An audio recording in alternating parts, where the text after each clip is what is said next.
Genesis 46. So Israel set out with all that he had, and when he came to Beersheba, he offered sacrifices to the God of his father Isaac. And that night God spoke to Israel in a vision. Jacob, Jacob, he said. Here I am, replied Jacob. I am God, he said, the God of your father. Do not be afraid to go down to Egypt, for I will make you into a great nation there. I will go down with you to Egypt, and I will surely bring you back, and Joseph's own hands will close your eyes.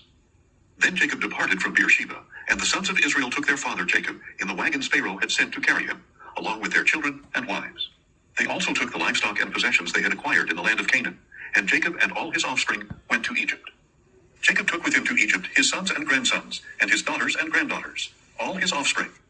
Now these are the names of the sons of Israel, Jacob and his descendants, who went to Egypt. Reuben, Jacob's firstborn. The sons of Reuben, Hanok, Palu, Hezron, and Carmi. The sons of Simeon, Jemuel, Jamin, Ohad, Jachin, Zohar, and Shaul, the son of a Canaanite woman.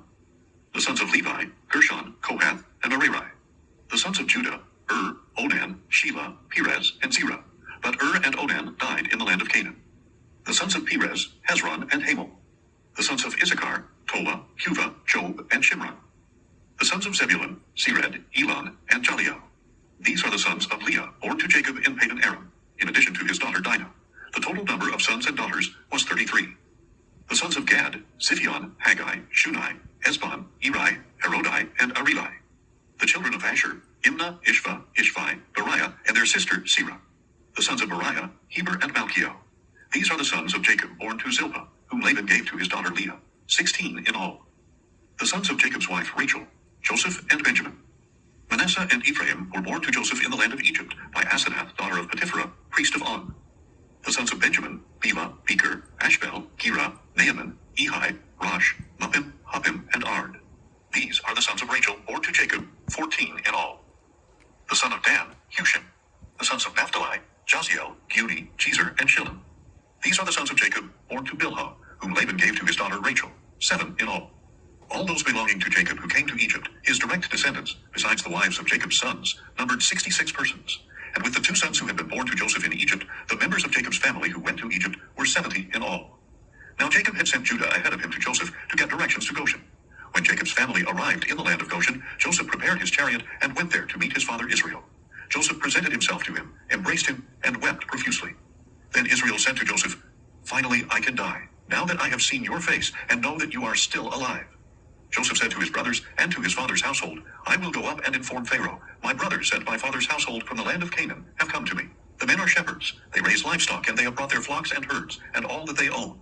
When Pharaoh summons you and asks, What is your occupation? You are to say, Your servants have raised livestock ever since our youth, both we and our fathers. Then you will be allowed to settle in the land of Goshen, since all shepherds are detestable to the Egyptians. Genesis 47. So Joseph went and told Pharaoh, My father and my brothers, with their flocks and herds and all they own, have come from the land of Canaan and are now in Goshen. And he chose 5 of his brothers and presented them before Pharaoh. What is your occupation? Pharaoh asked Joseph's brothers. Your servants are shepherds, they replied, both we and our fathers. Then they said to Pharaoh, We have come to live in the land for a time, because there is no pasture for the flocks of your servants, since the famine in the land of Canaan has been severe. So now please allow your servants to settle in the land of Goshen. Pharaoh said to Joseph, Now that your father and brothers have come to you, the land of Egypt is before you. Settle your father and brothers in the best part of the land. They may dwell in the land of Goshen. And if you know of any talented men among them, put them in charge of my own livestock. Then Joseph brought in his father Jacob and presented him before Pharaoh, and Jacob blessed Pharaoh.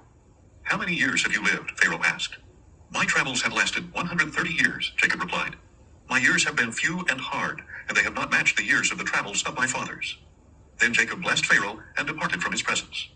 So Joseph settled his father and brothers in the land of Egypt, and gave them property in the best part of the land, the district of Ramesses, as Pharaoh had commanded. Joseph also provided his father and brothers and all his father's household with food for their families. There was no food, however, in all that region, because the famine was so severe. The lands of Egypt and Canaan had been exhausted by the famine. Joseph collected all the money to be found in the land of Egypt and the land of Canaan, in exchange for the grain they were buying, and he brought it into Pharaoh's palace. When the money from the lands of Egypt and Canaan was gone, all the Egyptians came to Joseph and said, Give us food. Why should we die before your eyes? For our funds have run out. Then bring me your livestock, said Joseph. Since the money is gone, I will sell you food in exchange for your livestock. So they brought their livestock to Joseph, and he gave them food in exchange for their horses, their flocks and herds, and their donkeys. Throughout that year, he provided them with food in exchange for all their livestock. When that year was over, they came to him the second year and said, "We cannot hide from our Lord that our money is gone, and all our livestock belongs to you. There is nothing left for our Lord except our bodies and our land. Why should we perish before your eyes, we and our land as well?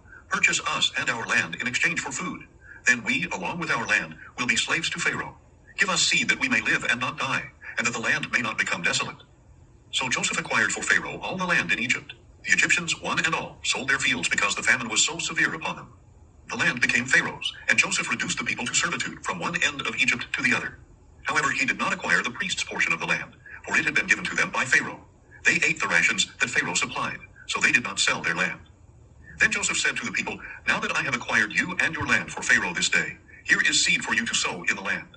At harvest time, you are to give a fifth of it to Pharaoh, and 4/5 will be yours as seed for the field, and food for yourselves and your households and children. You have saved our lives," they said. "We have found favor in our Lord's eyes, and we will be Pharaoh's servants." So Joseph established a law that a fifth of the produce belongs to Pharaoh, and it is in effect in the land of Egypt to this day.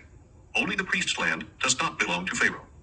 Now the Israelites settled in the land of Egypt in the region of Goshen. They acquired property there and became fruitful and increased greatly in number.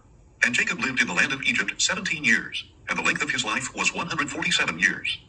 When the time drew near for Israel to die, he called his son Joseph and said to him, "If I have found favor in your eyes, put your hand under my thigh and promise to show me kindness and faithfulness. Do not bury me in Egypt, but when I lie down with my fathers, carry me out of Egypt and bury me with them." Joseph answered, "I will do as you have requested." "Swear to me," Jacob said. So Joseph swore to him, and Israel bowed in worship at the head of his bed.